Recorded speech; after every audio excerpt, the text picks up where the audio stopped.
اور لوگ مجھ سے آج پوچھتے ہیں میڈیا کے لوگ کہ تم کب تک یہ بات کرتے رہو گے بابری مسجد کی؟ تو میں آج کہہ رہا ہوں، تم سے پہلے بھی کہا تھا، مجھے نہیں معلوم کہ آپ کیا کریں گے، مگر میں اب انفرادی طور پر کہہ رہا ہوں، میں اپنی جماعت کی طرف سے کہہ رہا ہوں کہ ہم جب اس دنیا سے چلے جائیں گے تو اپنی اولاد کو سکھا کر جائیں گے، نصیحت کر کے جائیں گے اور وصیت کر کے جائیں گے، ان سے کہیں گے کہ دیکھو بیٹا، دیکھو بیٹی، جب تم بھی اس دنیا سے جاؤ گے تو یہ وصیت کرنا۔ اور کیا ہے کہ 6 دسمبر 1992 کو سنگھ پریوار نے بابری مسجد کی شہادت کی، ڈیمالش کیا، اس کو بتاتے رہنا۔ جب تک دنیا رہے گی سنو سنگھ پریوار، ہم ہندوستان میں بابری مسجد کی شہادت کا ذکر کرتے رہیں گے، دنیا کو بتائیں گے کہ تم نے جا کر سپریم کورٹ سے وعدہ کیا تھا کہ مسجد کے ایک اینٹ کو ہاتھ نہیں لگایا جائے گا، تمہارے لوگوں نے مسجد کو شہید کیا، اور ہماری مسجد جو 550 سال سے وہاں پر تھی، جہاں پر ہم نے حی علی الصلاۃ اور حی علی الفلاح کی صدائیں دی، تم نے مسجد کو شہید کیا اور مومنٹوں کے طور پر تم نے اینٹ کو اٹھا کر لے کر گئے۔ ہم اپنے بچوں کو سکھا کر جائیں گے اس دنیا سے، اگر ہماری سسکیاں باقی رہیں گی تو ہم کلمہ بھی پڑھیں گے اور کہیں گے بابری مسجد کی شہادت کو یاد رکھو۔ اس لیے کہیں گے، ٹھہرو، اس لیے کہیں گے کہ مسجد کے لیے نہیں بلکہ انصاف کے لیے، انصاف کے لیے، رول آف لا کے لیے، قانون کی برابری کے لیے۔ نہیں، کیوں نہیں بولتے آپ؟ کیوں بول رہے؟ بھول جاؤ، مہاتما گاندھی کے قتل کو ہی بھول جائیں، دلی کے سڑکوں پر سکھوں کا قتل عام ہوا بھول جائیں، نلی کے میسیکر کو بھول جائیں۔ کیا کہا مہاتما گاندھی کے پڑپوتے تشار گاندھی نے آج؟ مہاتما گاندھی کے پڑپوتے تشار گاندھی صاحب نے کہا کہ اگر آج کے دور میں مہاتما گاندھی کے قتل کا مقدمہ چلتا تو کورٹ اس کو قاتل بھی قرار دیتا اور اس کو دیش بھکت بھی کہتا۔ یہ تشار گاندھی نے کہا، جس کے پردادا کو ناتھو رام گوڈسے نے گولی مار کر قتل کیا تھا، ان کا پڑپوتا، باپو کا پڑپوتا کہہ رہا ہے کہ اگر آج کیس چلتا ناتھو رام گوڈسے کے اوپر تو اس کو مرڈرر بھی قرار دیا جاتا اور اس کو دیش بھکت بھی قرار دیا جاتا۔ یہ باپو کے پڑپوتے بول رہے ہیں۔ میرے عزیز دوستوں اور بزرگوں، یاد رکھو، بابری مسجد تم کو تمام سیکولر پارٹیوں نے دھوکہ دیا۔ کیا بولتی ہے کانگریس آج؟ سنو کانگریس والوں نے کیا کہا۔ میں کیوں کانگریس کی مخالفت کرتا ہوں اور کیوں چاہتا ہوں وہ کمزور ہو جائے، کیوں ان سے مقابلہ کر کے ہراتا ہوں سیاسی طور پر؟ اس لیے کہ یہی کانگریس کے زمانے میں، جس کو آج سپریم کورٹ نے اپنے فیصلے میں کہا کہ رات کے اندھیرے میں چوروں کی طرح مورتیاں رکھی گئی تھیں، سپریم کورٹ نے اس کو غلط قرار دیا، آج ججمنٹ میں ہے۔ سپریم کورٹ نے کہا کہ مسجد کو شہید کرنا کرمنل ایکٹ ہے۔ کون تھا جب؟ کانگریس کا چیف منسٹر جی پی پنت۔ جب تالے کھولے گئے کون تھا؟ راجیو گاندھی۔ جب مسجد شہید ہوئی کون تھا پرائم منسٹر؟ نرسمہا راؤ۔ کیا نرسمہا راؤ نے وائٹ پیپر جاری کر کے نہیں کہا تھا کہ وہ مسجد بنائیں گے؟ آج کانگریس پارٹی کا بیان الٹا آتا ہے، اور یہ سیکولر پارٹیاں کیا بول رہی ہیں؟ Samajwadi, B S P, N C P, سناٹا ہے، ریڈیو سائلنس ہے۔ اب یہ لوگ کیا کریں گے؟ ٹرسٹ بنائیں گے، مندر کا کام شروع کریں گے، اور میڈیا کے لوگ حسب روایت 24 گھنٹے دیکھو ایسا ہو رہا، مودی جی کر دیے، یہ کر دیے، دیکھو اب وہ کر۔ ارے میڈیا کے میرے دوستو، تمہاری نوکریاں چلے جا رہی نا بچوں کی، وہ بھی تو خیال کرو۔ یہ جتنے کیمرہ مین کھڑے ہوئے ہیں میری بات سے متفق ہوں گے، ڈر ہے ان کو کہ جنوری آئی تو نوکری چلے جائیں گی۔ میرے عزیز دوستوں اور بزرگوں، یہ ان شارٹ یہ چیز کی وجہ سے مسلم پرسنل لا بورڈ نے کہا کہ ہم اس فیصلے سے مطمئن نہیں ہے. سپریم کورٹ آخری کورٹ ہے. Supreme court is supreme but not infallible. Supreme ضرور ہے, ہم سپریم کورٹ کا پاس و لحاظ کرتے ہیں اور کرتے رہیں گے انشاءاللہ تعالی عدلیہ کا. ہم کیوں بول رہے ہیں بات؟ جب راجیو گاندھی کے زمانے میں تالے کھولے گئے تو جسٹس پانڈے جو جج تھے انہوں تالے کھولنے کا آرڈر کیوں دیے معلوم آپ کو؟ معلوم معلوم معلوم کیا معلوم پھر تم لوگوں کو؟ خالی ہیرو ہیروئن کے نام معلوم, گانے معلوم؟ میرے عزیز دوستو, جج صاحب اپنی کتاب میں لکھے کہ جب میں کورٹ میں گیا تھا تو میں نے دیکھا میرے کورٹ کے سامنے کالا بندر بیٹھا ہوا ہے. نہیں, میں صحیح کہہ رہا ہوں, کالا بندر بیٹھا ہوا ہے اور کورٹ کے جھنڈے کو پکڑ کے بیٹھا ہوا ہے. لوگ جا کے اس کو بول رہے اخروٹ کھا, انہیں بولا بادام کھا, نو. کیلا کھا, نو. اچھا, اب جب بندر کو کھلاتے نا تو جو بندروں کے اسپیشلسٹ ہیں وہ بولتے کہ جب ان کو کھلاتے تو بندر انسان کو کمتر سمجھتا, اس لیے بولتا لے لا. یہ لوگ جا کے کھلا رہے تھے. نہیں تو جج صاحب آرڈر دیے, وہی بندر ان کے گھر میں آنگن میں ان کے بیٹھا ہوا ہے. تو جج صاحب بول رہے, میں اس کو دیکھ کے جھک کے ہاتھ جوڑ کے بولا پربھو کی کرپا ہو گئی. نہیں, اپنی کتاب میں لکھے, وہ اپنی کتاب میں لکھ رہے ہیں پانڈے صاحب. یہ انصاف ہے کیا؟ بندر کو دیکھ کر سمجھ رہے ہیں کہ خدا کی طرف سے اشارہ مل گیا؟ اگر کل رات میں, آج رات میں جا کر سو جاؤں گا اور صبح میں اٹھنے سے پہلے میرے خواب میں مجھے اگر ہرے ہرے کبوتر دکھائی دیں گے تو میں سمجھ جاؤں کہ میں کچھ ہو جاؤں گا صبح تک. یہ ہوا میرے بھائی. یہ نوجوانوں تم کو سمجھنا ہے جو بابری مسجد کی شہادت کے بعد پیدا ہوئے. نوجوانوں تم کو بتانے کے لیے کہہ رہا ہوں,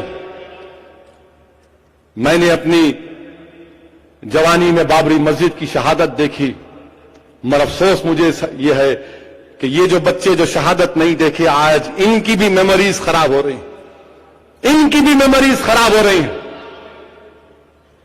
میرے عزیز دوستوں اور بزرگوں, اب ہم کو کیا کرنا ہے؟ سپریم کورٹ کا فیصلہ فائنل ہے, کیا کریں گے؟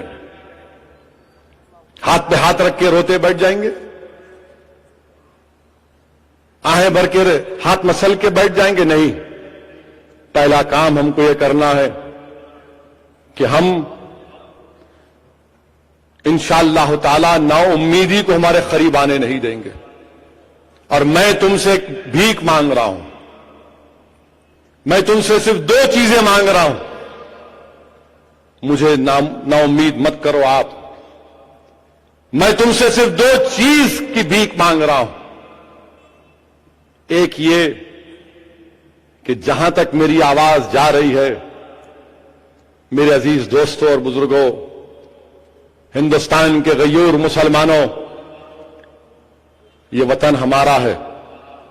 ہم یہاں پر اول درجے کے شہری ہیں اور رہیں گے. میں تم سے صرف اس بات کی بھیک مانگ رہا ہوں کہ تم سیاست میں حصہ لو. تم سیاست میں حصہ لو, اپنی پارٹی کا ساتھ دو اور نمازی بن جاؤ. میرے بھائی, کیا آپ یہ کریں گے؟ کیا آپ سیاست میں حصہ لیں گے, اپنی پارٹی کا ساتھ دیں گے؟ سوچ کے انشاءاللہ بولو, کیونکہ فرشتے اس بات کو نوٹ کر رہے ہیں. سوچ کر بولو. اور نماز کی پابندی کرنا ضروری ہے. بغیر نماز کی پابندی کرے کچھ نہیں ملتا. سیاست میں بھی نماز کی پابندی کرو, مسجدوں کو آباد کرو. تمہارے محلے کی مسجدوں میں جاؤ, کم سے کم 2 ٹائمز کی نماز پڑھو. دوڑتے ہوئے جاؤ, کم سے کم اس وقت تو جاؤ امام صاحب اللہ کو جا کے چلا جا کے, کم سے کم اس وقت چلا رکوع میں گھر چلے جاؤ. سب سے آسان نماز مغرب کی چلے جاؤ، اس سے زیادہ آسان فجر کی ہے، مگر کہاں ہوتا اٹھنا؟ 3 بجے رات تک وہ کھلونا ہاتھ میں، نیند آنکھیں بند ہو رہی، ٹنگ ٹنگ آواز آ رہی، دیکھ رہے کیا ہوا، اپڈیٹ کر رہا ہوں، فیس بک اپڈیٹ کر رہا ہوں۔ نہیں میرے بھائی، تمہاری زندگی کا مقصد یہ نہیں ہے نوجوانوں، سیاست میں حصہ لو، مسجدوں کو آباد کرو، اور ڈرنے اور گھبرانے کی ضرورت نہیں ہے۔ انشاءاللہ تعالی ابھی این آر سی لاتے بول رہے، مودی صاحب بول رہے کہ سٹیزن امینڈمنٹ بل لا رہے ہیں۔ انشاءاللہ مودی صاحب ہم آپ سے وعدہ کر رہے ہیں کہ آپ جتنا بھی یہ آپ کی سازشیں حکومت کرے گی، ہندوستان کے 17 کروڑ مسلمان، ابھی ختم نہیں ہوا کرکٹ میچ، بیٹھو تھوڑی دیر ٹھہرو، فجر نہیں مس ہوتی، ٹھہرو، جتنا بھی یہ حرکت کریں گے انشاءاللہ تعالی مجھے پورا یقین ہے کہ ہندوستان کا مسلم سماج اب حصہ لے گا ہر چیز میں۔ یہ مجبور کر رہے ہیں ہم کو نکلنے کے لیے، اب آپ کو نکلنا پڑے گا، جمہوریت کو مضبوط کرنا پڑے گا، اور ڈرنے اور گھبرانے کی ضرورت نہیں ہے، کچھ نہیں ہونے والا ہے انشاءاللہ تعالی۔ یقیناً ہم کو تکلیف ہے آج کے اس فیصلے سے، مگر کم سے کم حشر کے میدان میں ہم اور آپ جب کھڑے رہیں گے تو ہم اللہ سے کہیں گے پروردگار ہم نے تو کوششیں کی، ہم نے محنت کی، جستجو کی، اور اللہ ہماری کوششوں کو جانتا ہے۔ تم کو بتاؤں میں کہ ابھی تاتاریوں کا ذکر ہوا، چنگیز خان جب ازبکستان میں بخارا کی جامع مسجد میں گیا تو جامع مسجد میں دیکھا کہ نماز ہو رہی تھی، چنگیز خان نے کہا کہ پہلی صف کے لوگوں کی گردن مار دو، گردن ماری گئی، دوسرے صف کے لوگ آ کے ٹھہر گئے، دوسرے صف کے لوگوں کی گردن ماری گئی، تیسرے صف کے لوگ آ کے ٹھہرے، چنگیز خان نے کہا تیسرے کی گردن مار دو، پوری مسجد میں جتنے نمازی تھے سب کی گردن کاٹ دیے۔ اس کے بعد چنگیز خان نے بخارا کی جامع مسجد میں بلا کر شراب اور سور کا انتظام کیا، مگر کیا ہوا؟ آج بھی جامع مسجد برقرار ہے، ازبکستان میں اسلام زندہ ہے۔ سنو، بھارت سے اسلام مت کرنے کی سازش کرنے والوں، میرے آقا صلی اللہ علیہ وسلم نے ارشاد فرمایا کہ ظالم ظلم کرے گا مگر اتنا ظلم نہیں کر سکتا کہ دنیا سے اسلام کو مٹا سکے۔ چنگیز خان تاتاریوں نے 40 دن تک بغداد کو جلایا، مگر چنگیز خان کا پڑپوتا دین اسلام کو قبول کر لیا۔ ہمت اور اپنے حوصلوں کو بلند رکھیے، ڈرنے اور گھبرانے کی ضرورت نہیں ہے میرے بھائی۔ آج حالات ناسازگار ضرور ہیں، مگر یاد رکھو یہ آر ایس ایس کو پہچانو، آر ایس ایس کو پہچانو، تم یاد رکھو یہ آر ایس ایس وہ ہے جو ہم سے کہہ رہی ہے مسلمانوں سے کہ مسلمانوں تمہارے اقبال کے دن چلے گئے، مسلمانوں تمہارے علم کے کنویں سوکھ گئے، مسلمانوں تم کو دیکھنا ہے تمہاری آنکھوں سے دیکھنا ہے، تم کو اگر سننا ہے تمہاری کانوں سے سننا ہے۔ یہ آر ایس ایس نوجوانوں سے کہہ رہی ہے کہ تمہارے دلوں میں دماغوں میں ہم یہ چیز ڈال دیں گے۔ یہ نصاب تبدیل کرنا چاہتے ہیں، یہ آر ایس ایس وہ ہے جو نوجوانوں کو اپنا غلام بنانا چاہتی ہے۔ نوجوانوں سمجھو آر ایس ایس کی سازش کو، ان کو غلام مت بنو، تم برابری حاصل کرو، برابری کی لڑائی ہے، انصاف کی لڑائی ہے۔ یہ آر ایس ایس کی سازش کو سمجھنا یہ آپ کی ہماری ذمہ داری ہے۔ یہ آر ایس ایس والے یہ کہہ رہے ہیں اسلام تنگ نظر ہے، اس میں کتنے چیز جائز ناجائز ہے، یہ بغاوت کرانا چاہتے ہیں نوجوانوں ہم کو۔ اپنے دین سے بغاوت مت کرو، پہچانو آر ایس ایس کو، اور جو لوگ آر ایس ایس کو نہیں پہچان رہے میں آپ سے کہہ رہا ہوں پہچانیے ان لوگوں کو۔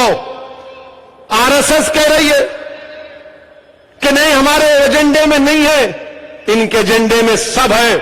یاد رکھو یہ آر ایس ایس بھارت کو، ہندوستان کو ہندو راشٹر بنانا چاہتے ہیں، یہاں پر ہندوستان کے غیور مسلمانوں کو دوسرا درجے کا شہری بنانا چاہتے ہیں۔ اسی لیے ہم کو جمہوری طریقے سے اپنی لڑائی کو لڑنا ہے. امن کو برقرار رکھیے, یا امن کو برقرار رکھیے.